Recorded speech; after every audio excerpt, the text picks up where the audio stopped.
Hello everyone, this is part 9 of What If Naruto Was Like Gaara, and I hope you guys enjoy this video and to like, to subscribe, to share, and check out the playlist, to see more comment down below. Now let's start the intro. They call me a god. They call me a god. They call me a god. Join my membership, the perks are great. It's in the description. Be sure to like and subscribe, it gives me more motivation. Enjoy. Last time, the Kyuubi smiled and let out a mighty roar that caused everyone, even the snakes themselves, to tremble with fear. The ninjas all looked to gate to see a red glowing creature staring at them, then it took off into the village. On this day Naruto and Kyuubi would both be getting the one thing that they had wanted the most: revenge. Hinata awoke with a sharp pain in her chest. She looked to see sand covered a small area of her body. She thanked God for the man who invented chain mail, because that was what stopped the sand kunai from hitting her vitals. She sat up to find that the area where the kunai struck sent a sharp pain through her system. She looked around to see the entire area was nothing but a wasteland. The area was carved in a large amount of sand within which she saw movement. She ran over, hoping against hope that it wasn't Naruto. When she got there, she saw Gaara lying on the ground, battered, bloody, and beaten. His body was covered in what she knew to be chakra burns. "Where's Naruto?" she asked firmly. "Uzumaki is no more, only Kyuubi remains," were Gaara's final words before he lost consciousness. These words caused Hinata's fear to spike to new heights. "No, he can't be," she trailed off. She then sensed the presence of someone nearby. He turned to see Kankuro and Temari behind her. "He's not S," said Kankuro flatly as he walked over to his injured brother and placed him fireman style over his shoulders. "Then what's wrong with him?" asked Hinata. "The best way to describe it is a transformation in which Naruto has taken more of the Kyuubi's chakra than what his conscious mind can handle. At which point he loses all sense of himself, mainly because during this weakened state, the Kyuubi within him has a greater influence over his mind, almost to the point he's in control of Naruto's mind," said Temari this time. Then the three ninjas disappeared in a wave of sand, leaving Hinata to digest the information. "Naruto," she thought as she looked to the village, remembering what Naruto said, what he would do once he got control of the Kyuubi's power. "My dream is to destroy everyone in the village," said Naruto. Hinata gasped, then took off towards the village just as an earth-shaking roar filled the air. "Naruto, please don't do it," she thought. "Why are you helping me?" asked Gaara as his siblings took him back to their village. "Because you're our brother," said Kankuro. "But I've harmed you, nearly killed you," said Gaara. "Gaara, you're our brother, we love you no matter what you've done to us or anyone else for that matter," said Temari with a slight smile. Gaara's face, that was usually emotionless, was filled with shock. "I'm sorry," he said after several minutes. It was Temari's and Kankuro's turn to be shocked, then they smirked at each other. "There is nothing to forgive, dear brother," said Kankuro. Temari, however, remained confused about something. "Gaara, how did you survive the blast?" she finally asked. "I don't know, all I remember is waking up within a pile of sand," said Gaara with his usual emotionless face. Kyuubi looked upon the village that had hated his vessel for more than a decade. He then took off towards the first group of ninjas he saw. They were one leaf ninja and three sand ninjas. The demon crept silently towards his prey. His jagged chakra teeth were itching to taste human F. His very touch scorched the ground, causing black footprints to be left behind him. His four tails swished with anticipation. Then he couldn't take it anymore. He took off at a blinding speed towards his prey. Then within a second he was upon the four ninja. The Kyuubi ran towards the first sand ninja. He dug his chakra-covered claws into his chest and sped out his still beating heart. He relished the feeling of the burning blood that touched his chakra skin, giving off a dark cloud of smoke. Then the Kyuubi opened his mouth wide and ate the heart whole, and then he raised his arm that still had the man attached to it, and in one swipe, the man was split in half. The demon then turned towards the remaining ninjas, all of whom had taken a defensive stance. The Kyuubi ran towards the next sand ninja and grabbed his head. Steam issued from his burning brow as the man let out a deafening scream. Then he felt no more as the Kyuubi sped his head effortlessly from his shoulders, then rose the head's bleeding end to his mouth and drank the steady streaming blood. He relished the metallic taste of the blood that fell into his gaping jaws. Once it was drained, a long daggered tongue licked his lips of any leftover blood. He then looked at the now fleeing ninjas. He stretched both his arms and brought them down upon them, both burning them and smothering them. With his now giant chakra claws, once he removed the claws, all that was left were two giant paw prints. The QB then sniffed the air, then jumped on top of a building. He could see a giant snake nearby. Fighting a giant red and black spotted toad that was decked out in samurai armor, the QB let out another each-shattering roar, then ran towards the snake. Then he jumped on his back and with a swipe of his claws killed the snake. Then the QB turned to the toad, who had started to back away. On top of his flat head was Jiraiya, who had also taken a fighting stance. The QB jumped onto the toad's head, causing him to yell as the QB's chakra burned through his F. Hinata had just made it to the village gate when she saw something that not even her imagination could have conceived. She saw a creature man's head off of his shoulders and then proceed to drink the blood from said head. The sight caused her to dry heave several times. Once the creature had finished, he killed a sand ninja and a Konoha ninja. No, this can't be, he's not Naruto, thought Hinata as the beast took off towards a giant snake. Then the snake's head fell to the ground while the creature jumped atop a giant toad's head. This caused the toad to yell in pain. No, Naruto, please stop, she thought as tears ran down her cheeks. Please Naruto, she thought as she raced towards the giant toad. QB growled as he advanced cautiously towards Jiraiya. You know what I'm capable of, don't you? Said Jiraiya. QB growled lowly. Then another presence made itself known. Both turned to see Hinata land on top of the toad's head. Naruto, please stop, that's enough, I'm alright, you don't have to fight anymore, said Hinata desperately. The QB sniffed the air around Hinata as if trying to detect a genjutsu or someone using a transformation jutsu. Hinata, back away slowly, then get out of here, said Jiraiya. No, I want to help him, she said firmly. Get out now, shouted Jiraiya, causing Hinata to jump. Then she did as she was told. Naruto, please don't she whispered as she watched the battle from a nearby roof. Jiraiya did a set of hand signs, then pulled out a piece of paper that was 2 inches wide by 2 inches long. It glowed a bright red. From the chakra bee was pumping into it. Container release jutsu, he shouted as he placed the paper onto QB's forehead. The QB who had started to run towards him was now frozen. As his chakra began to return to the seal, leaving a raw red Naruto lying on top of the toad's head out cold, Jiraiya then tenderly lifted his pupil. Then hopped off of the now disappeared toad onto the roof where Hinata stood watching him. Suddenly another burst of chakra was felt throughout the area. They both turned to see a giant purple barrier on top of the roof of the Hokage's office. Jiraiya then turned to Hinata. Take him back to your house and keep him safe until he wakes up, said Jiraiya, handing Hinata the unconscious Naruto. She tried to hold him bridal style only to fall on top of him. His face was now smothered in her chest. This caused the perverted hermit to whip out a scroll and pen faster than lightning as he began to write what he'd witnessed. Hinata quickly jolted upright. Her face was red as a beet. She looked down at Naruto to see he was cringing in pain from her blow. How embarrassing, she thought as she hoisted Naruto over her shoulders fireman's style. Then she took off towards the Hyuga complex. The third Hokage stared at a man whose skin was as white as the snow that capped the nearby mountains that surrounded the village.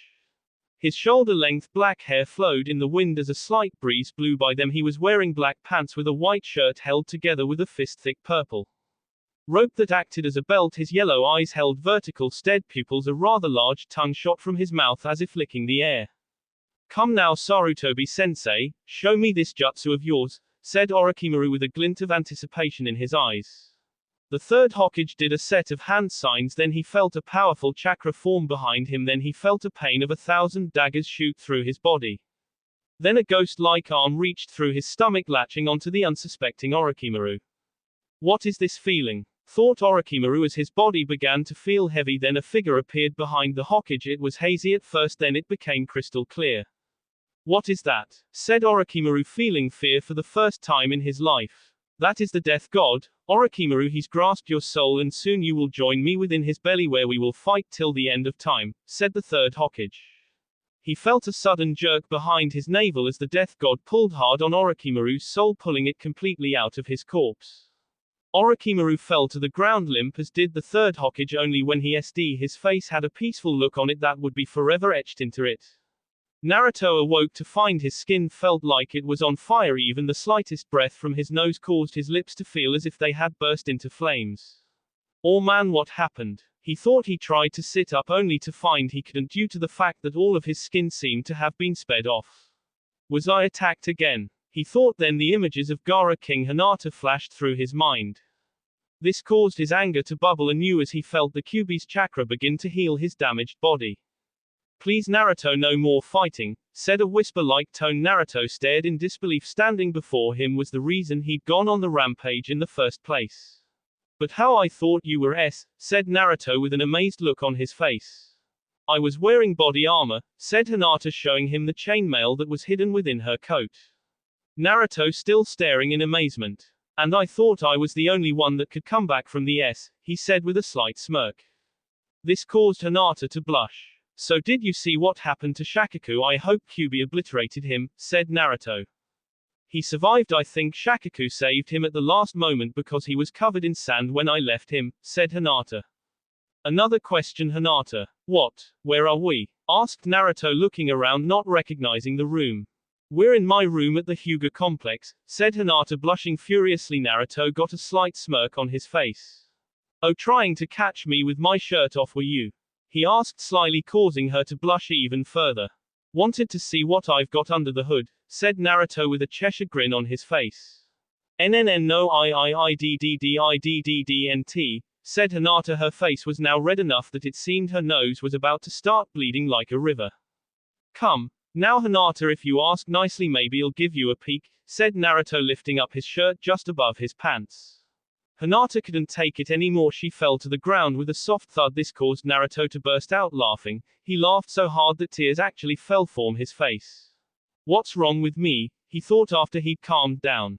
What do you mean, Kit? I thought all humans laughed. Asked Kyuubi.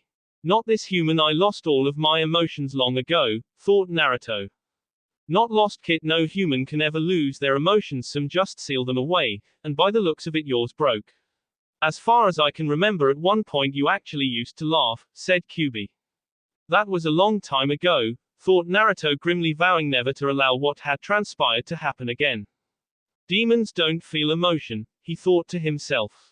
And here I thought you'd finally been brought back, Kit. That poor girl's still got a long way to go, thought Kyuubi. Naruto then hopped to his feet. His skin was now fully healed thanks to the Kyuubi's power. He then picked Hinata up and placed her into the bed. Hinata, I promise you I may not know what love is, but I will figure it out, he said softly. Then he jumped out of her window. He landed lightly onto the ground. Then he ran out of the Hyuga complex. He looked around to find the battle was finished. He then found himself surrounded by 20 Anbu. What do you guys want? He asked. The council wishes to speak with you, said one of the men wearing a bear mask over his face. What could that group of old windbags possibly want with me? Said Naruto. Our orders were not to answer any questions but to escort you to the council men, said the Anbu again. Naruto nodded, then followed the Anbu to the council that had gathered within atop the Hokage's tower. Naruto was facing Hiyashi Hyuga, Shikaku Nara, and others that he didn't recognize. Naruto Uzumaki, you've been called before the Council of Konoha for crimes against the village, said an extremely old man. His transparent skin hung on his delicate frame in folds around his skull. White cotton candy thick hair covered his head. He was wearing a set of starch white robes that hid the rest of his body from view. On what grounds? Asked Naruto coldly. During the fight with the Sand and Sound Shinobi you killed a Konoha ninja and attacked a second, said the old man. I was in a rage. I thought one of my teammates had been killed. I didn't care who got in my way. I wanted the Sand Ninjas to suffer, said Naruto calmly. That doesn't justify what you've done, nor does it justify the fact that you allowed yourself to be controlled by the Kyuubi, said the old man again. This caused a spree of arguments to flow through the council. I'm the Kyuubi's container, am I not? That entitles me to use the Kyuubi's power at my leisure, said Naruto. Not to the point that it endangers the lives of the people of this village, Naruto. Henceforth you're banished from ever setting foot in this village again, said the old man. This caused an outcry to break through the rest of the council. Lord Muska, be reasonable. The boy just destroyed Shakaku the One Tail with the help of the Kyuubi's power, said Hiyashi. No, Lord Hyuga, we cannot allow this to fall by the wayside. The third might have allowed it, but I am not the third, nor will I allow it. Naruto Uzumaki, you have one day after the third's funeral to leave the village and to never return, said Lord Muska. The old man's said Naruto with a shocked look on his face as hot tears fell to the ground. He then looked to the council. Lord Hyuga, please tell Hinata I'm sorry and tell the old man I'm sorry I wasn't able to attend his funeral, said Naruto as he walked away. He then headed to his house and gathered his things with great haste. He had just made it to the gate when Naruto shouted Kiba. Naruto stopped for a brief moment. Yeah, said Naruto coldly. Where you going? We've still got work to do, said Kiba. Naruto then turned to face Kiba. Sorry dog breath, but as of today I am no longer a part of this village. I've been sentenced to exile because of what I am, said Naruto. That can't be, you've helped the village so much, there must have been a mistake, said Kiba. Naruto shook his head. Sorry dog breath, but it's final sir. As of today Naruto Uzumaki, he untied his headband, is no longer a ninja of Konoha, said Naruto. He then readjusted his pack on his back, then walked out of the village gates. What about Hinata, Naruto, have you told her? Asked Kiba. You do it. I don't feel like talking to someone who won't remember me in a few years' time anyhow, said Naruto. He then leaped through the trees and disappeared from sight. Last time. Sorry dog breath, but it's final sir. As of today Naruto Uzumaki, he untied his headband, is no longer a ninja of Konoha, said Naruto. He then readjusted his pack on his back, then walked out of the village gates. What about Hinata, Naruto, have you told her? Asked Kiba. You do it. I don't feel like talking to someone who won't remember me in a few years' time anyhow, said Naruto. He then leaped through the trees and disappeared from sight. It's been 4 years since Naruto's banishment. Every ninja of the Rookie 9 had made Chunin and some even made Junin. Many of the teams had more or less forgotten that Naruto Uzumaki had ever existed, except that he was the one who defeated Shakaku and Gaara of the Sand. If not for that, his name would have been lost to every member of the village except for the members of Team 8. To them the loss of Naruto hit the hardest, especially to a girl with long dark hair, lavender eyes, a purple and blue jacket, blue ankle-high skin-tight pants, her skin no longer pale but well darkened. She was now one of the most attractive girls in the village. The day he was exiled from the village she'd stayed in her room and cried for the entire day, hoping and praying that it was all a dream.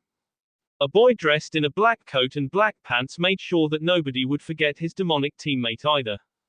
A few months after the funeral of the third Hokage and the new fifth Hokage had been chosen, Kiba snuck into her office while she was sleeping off some of her sake. He then painted a black mustache and thick eyebrows on her face, making her look like a female impersonator of the late Might Guy. He was never caught for the act. Rumors had spread that Naruto had returned and was back to his prankster tricks. Only Kiba and the now man-size Akamaru knew the truth behind it all. As far as Kakashi goes, if he missed Naruto even the slightest bit, he never showed it, not in public anyway. The village of Konoha is now at war with the village hidden in the Sound. Their long-time enemies, the Sand Village, were now the greatest allies. Due to the simple fact that a certain blonde-haired, blue-eyed Jinchuriki had changed the life of their Kazekage. The man had red hair with dark circles under his eyes. He could always be seen wearing a giant gourd on his back, within which was a large amount of sand. He now wore a set of brown robes with red outlining. Sadly, even with the help of the Sand Village, Konoha was still losing the fight, especially since the greatest ninja Sasuke Uchiha to the Sound Village because he wanted to seek power. This is where the story begins. We're running out of manpower. Can't the Sand Village send us more men? Asked a woman with dark brown eyes. Her blonde hair was tied into mid-back pigtails that were DRD over a green robe with a patch on the back that had the kaget for sucker.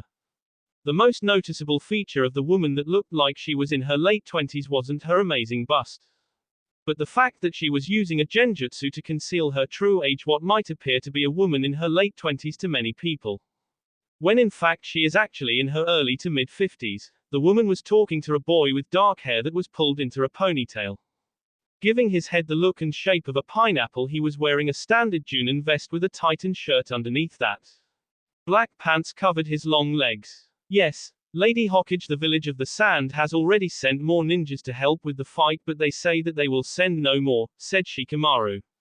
What? Why not? Asked the Hokage. They said that they will have no more SS to a war that is not their own, said Shikamaru, lazily stuffing his hands into his pocket.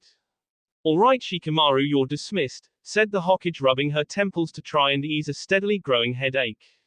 She then turned to the window behind her that showed a great deal of the village. Isn't there anyone left? She thought.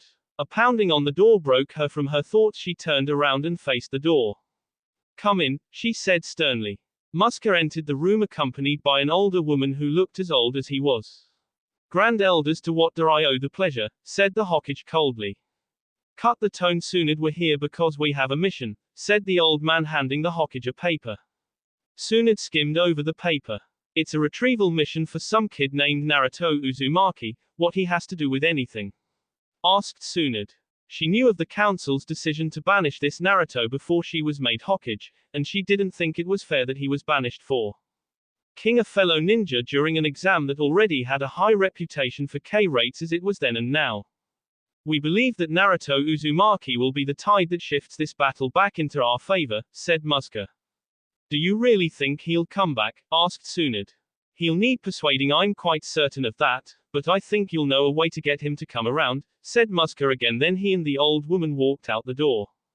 Sunid smirked. She'd read the report about Naruto's so-called trial. He wasn't going to come along as easily as they think. But she had her orders now. The only question was what team should she send out. She pulled out a file that had Naruto's name on the front. Wasn't too friendly, was he? She thought as she read his personality profile. Then she dropped it on her desk. The open file showed a picture of a boy with blonde unruly hair, the bluest eyes she'd ever seen, and 3 whisker birthmarks on each cheek. He was decked out in a black shirt and pants with a red leather jacket. "He's the spitting image of my brother," she thought as she picked up the file again.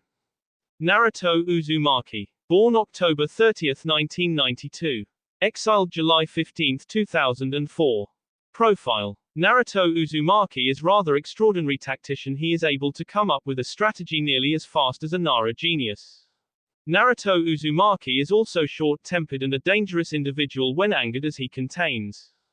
Because of, Naruto has a remarkable healing factor that allows him to heal from any wound or poison within a couple of days. He has no real attachments to anyone in the village, although it was rumored that he was becoming close to a Hinata Hyuga. The plot thickens, thought Sunid as she reads on. Naruto is able to call upon the power of, at will. As a result, his strength, speed and stamina increase tenfold. Also, it should be noted that Naruto is prone to king at his leisure. The most recent and last king was of Neji Hyuga and Might Guy. During such phases, Naruto Uzumaki shows no remorse for what he's done and will kill again at a moment's notice. Thus, he is considered to be a danger to those around him and was exiled by the Council of Konoha. Sunid placed the file on her desk.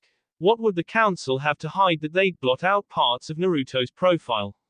She thought while looking at the black lines. That hid whatever information that gave reason for Naruto to be such a danger to the others as well as the village. She then closed the file and replaced it within her desk for the time being. "Anbu," she said as an Anbu agent appeared. "Yes, Lady Hokage," said the Anbu. "Bring me Hinata Hyuga, Kiba Inuzuka, and Kakashi Hatake," said Sunid. The Anbu bowed, then disappeared in a puff of smoke. Several hours later she was joined by Team Kakashi-1 Naruto. "Hello Lady Sunid," said Kakashi, not looking up from his orange book. "TL'd, Ika Paradise. So Kakashi, you've finally decided to grace us with your presence," said Sunid curtly. "Sorry I'm late, I had a few errands to run and I just lost track of time," said Kakashi, closing his book. A small smile curled his blue mask. "Whatever, anyway I've got a mission for you 3, said Sunid, pulling out Naruto's file and slapping it onto her desk. "Your mission is to retrieve the individual depicted within this file," said Sunid as Kakashi picked it up and opened it. His one visible eye widened to the size of a golf ball, then it returned to normal size almost as fast. "You know he won't come back with us," said Kakashi, closing the file, keeping both Kiba and Hinata from seeing its contents. "I am well aware of the situation that happened a while back. I am also aware of the danger involved in this operation. I highly doubt that he'll return easily, but the council seems to think that there is no other alternative. Otherwise they'd probably let sleeping dragons lay," said Sunid. "How do you propose we get him to return?" asked Kakashi. "Tell him that the elders are willing to offer him amnesty and the rank of Chunin should he accept the invitation," said Sunid. "I doubt he will, especially since it sounds to me like they only want to use him as a weapon against the Sound," said Kakashi. "I agree. Even with Orochimaru gone, it seems Kabuto has taken his place as leader of the village. He's even more dangerous now that he has Sasuke and the Sharingan. I suppose in the council's eyes Naruto is the equalizer," said Sunid.